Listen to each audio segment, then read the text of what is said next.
plants, man. I grow beets in my goddamn window now. To me, that's the whole key to the whole thing. The practicality part of it, right? Yeah, that like houseplants are lazy. So the story is... Flowers. You were anti-flower. I don't like Your flowers. mother had flowers, and you're like, I hate these things. They don't do nothing. Because if I'm gonna take my time, because I have a whole eat some system, I have an ecosystem in my house, man. Yeah, I got bugs. I've been rained on in your house. I've got a 35-gallon fish tank in there now, and I take water. Fish? No, I take water out of the fish tank. And your crab eats the frog legs. I gotta take water. No, it's got much more complex. My water comes out of the fish tank and goes into the snail bucket. And then the snail bucket, I pour it out and it brings up all this stuff, and I fill up the water can, the flower pot, and I take it out and I water the plants with it, and then I pull the plants out and I, snip them up and I eat them. But anyways, this was something went horribly wrong with it. I guess. Because I bought a mint plant from a fucking supermarket, and there was aphids on it, and aphids. Since then, Did you see the aphids when you bought it? I did not. But since then, I've developed a scorched earth policy. And if I find any bugs on anything, I fucking cut it down and I burn it. I don't care.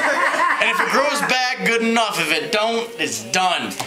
But at this point, I didn't have that policy. So I didn't know how to deal with that. You're in policy school. I was in policy school. But you're now in policy school. I'm in policy school. Now you have a policy. I now have a policy. But at that point, I didn't have a policy. And all of a sudden, I developed aphids. And they spread like motherfuckers. Like, they were on my... Because I didn't understand at the time either. Like, I would cut them down like, oh, there's aphids on this. And I would cut them away. But they fall off the leaves, and they fall down, and they crawl up on the other plants. So... I had them initially on my cabbage. No, well, initially on the mint, but then they showed up on the cabbage. Right. And then they showed up on the fucking celery, and I was like, fuck. So, because I grew celery, and now I grow like beets and all this kind of stuff in my window. I had a big, nice south-facing window, sun, and all that kind of stuff. And Sun in Pittsburgh, hey? hell yeah, man. We're in Detroit, and we got down there ain't a speck of snow, all sorts of sun. Hey man, if I put the bottom of like a celery that I get, will it grow? It will. Well, if you're lucky. Yeah. It won't always. Some of them will, some of them won't. But if you get a cabbage, plant that shit, it will grow. So... And if you eat anyways, it, it'll fart. Anyways, the celery grew. I was cutting it, and I was losing a battle against the aphids. They were killing the celery. It was dying. What was the dying celery look All you like? had to do was get some It was ladybugs. wilting. I did get my fucking hallway was infested with them. No. There's no Daddy Longlegs, their scientific name means aphid eater. I am tuned out of this story. You know a lot about a lot, but I know something about this. Definitely done. Here. So, anyways, the ladybugs didn't cut it. The daddy longlegs didn't do it. So I got pesticides, indoor plant pesticides. And my celery plant was dying, sprayed it all up. Next day it looked even worse. I was talking to Rachel on the phone. Do you want my input on this one? No. I want your You should have just made me look bad. So we're talking on the phone. Can we take a vote on Rachel's input on this one? Give your input if you must. We want Rachel's input. Alright, give your input. Okay, what's the input, Rachel? So I get a call. I was about to go into one of my ESL classes, and it's 5 minutes beforehand, and I get a call from a panicked Mark. And he says, I just ate some celery. Well, he's eating celery, so he's talking to me. We were talking. But we're talking. You're totally wrong already. I want to do that sign language. No, because we were talking. We were chatting while I was watering my plants and stuff. I know. And then I said to you, my celery's dying anyway, so I'm gonna fucking eat it. I'm just gonna eat it. Basically, I said I'm gonna eat it, but I didn't get a panic call. I ate some poisoned celery. Well, we were walking along. We were talking, and I'm walking, and I was doing my watering my plants, and I saw my celery was dying anyways. And I said, you know, this celery is dying anyways, so I'm gonna cut it and I'm gonna eat it. Just out of the blue, not like as part of a meal, just like no, it was like it's because it would have gone to waste. It would have gone to waste, and I had put my work into growing the celery up, and you don't want it to go to waste. No, so I'm like, if it's gonna die anyways, I'm gonna eat it. So I cut it. And I was talking to you on the phone the whole time, because then I started eating it, and it wasn't until I got down to the leaf part of it, my tongue became numb. And I went over to the kitchen and I spit it out. And I told you, I think I might have just poisoned myself. But I didn't call you after that.